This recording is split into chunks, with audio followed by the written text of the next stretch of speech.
Hello,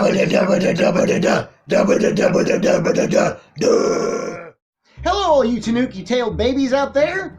How's everybody doing? This is your lovely horror nerds, Nathan and Daniel. Welcome to the bottom. You found the Balrog. Tonight's feature comes from the 1978. It's directed by Sir Richard Attenborough. Delightfully called Magic. Roll that poster, baby.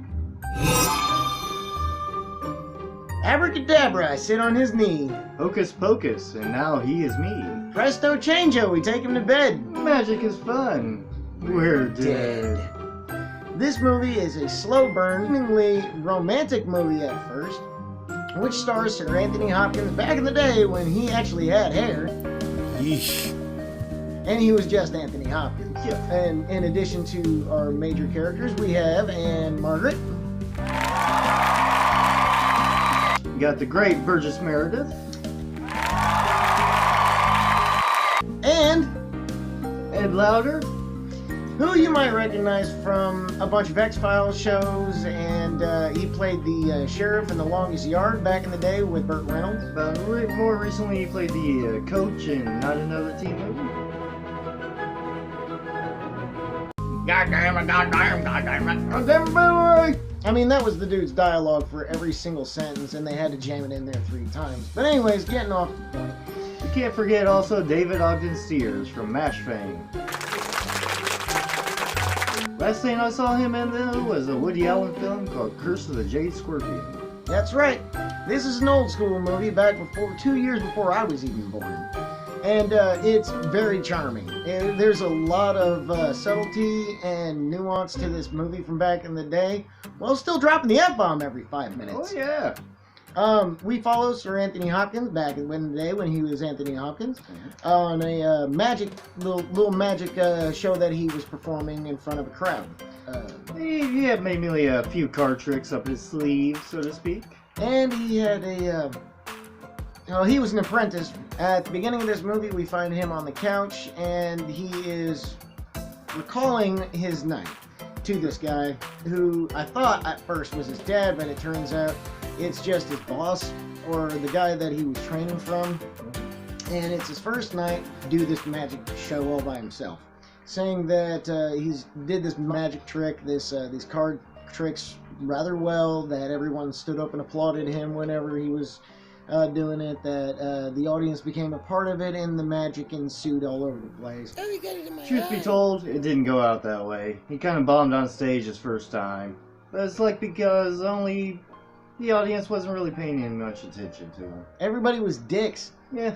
None of them were even bothering to watch him whatsoever, and if they were doing it with a perma scowl on their face. After it's cleared up that things aren't going so well, it oddly jump cuts. As of the point in which this movie is picking up, we find it's Lecter. Hopkins, Anthony Hopkins, yes. Busting his ass at some new theater where the audience is just going nuts. The Patreons are packing in, and Burgess Meredith is sitting at one of the seats. They have a guy come in from NBC, played by David Ogden Stiers, who is kind of skeptical about the whole act. Now, he does the exact same tricks, but a little bit more added to it. While he's trying to get his trick done, it seems like he's losing focus and messing up. And there's some asshole in the background just ripping on him, telling him, he's gonna do this, he's gonna pull this card, or he's gonna do this and that and the other. And he's like, oh yeah, you think you can do a better job? And he's like, yeah, I do. Come on and get back here and get me. And he goes back there, and instead of pulling some drunk asshole out, he pulls out a freaking ventriloquist dummy. Did that guy just give that puppet some chocolate to stick his hand up his ass? Sometimes you gotta give him candy. Ah, get on my boob!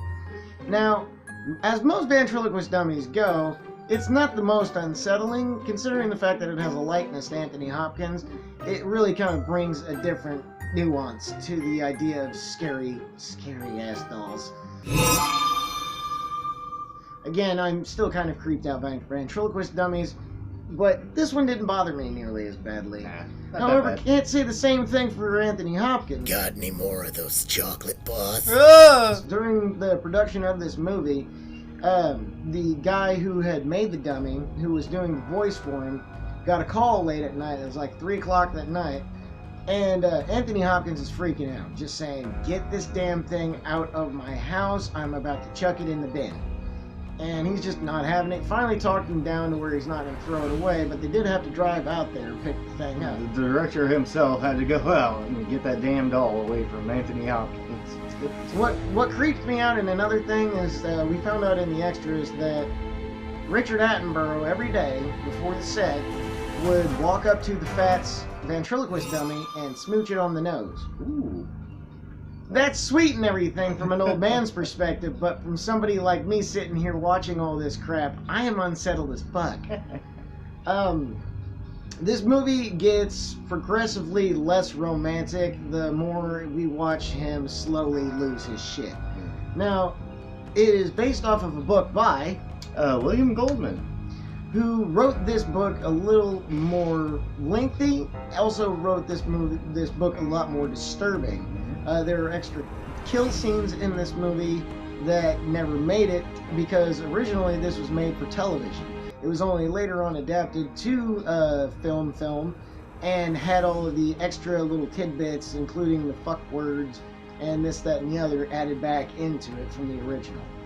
I highly recommend going and seeing this because it's it's different. It is a horror movie, but not in the conventional sense where you're watching like somebody get murdered every 5 seconds, at least not until the third act. No. And a lot of these moments of his slow degradation of his mindset, and not to mention the fact that it's got freaking Odin in it. It's got it's got boobs too, but it's not even those moments in which your main focus is. Whenever those happen, they're just there. Yeah. But for the most part, it's kind of almost a romantic movie. It's almost a romantic film. It doesn't even quite feel like a horror movie until, like I said, the last third of it. Billed on the poster as a terrifying love story, but it's still a classic. It is something. There's something about it that I haven't seen in a really long time in a lot of films. Most horror movies are like either gore oriented, they're jump scare oriented, or they're slow burn. This is like a classic that you don't see in most types of films nowadays, and just go and watch it. I think you can find it on Tubi right now. You can also find it on hard copy.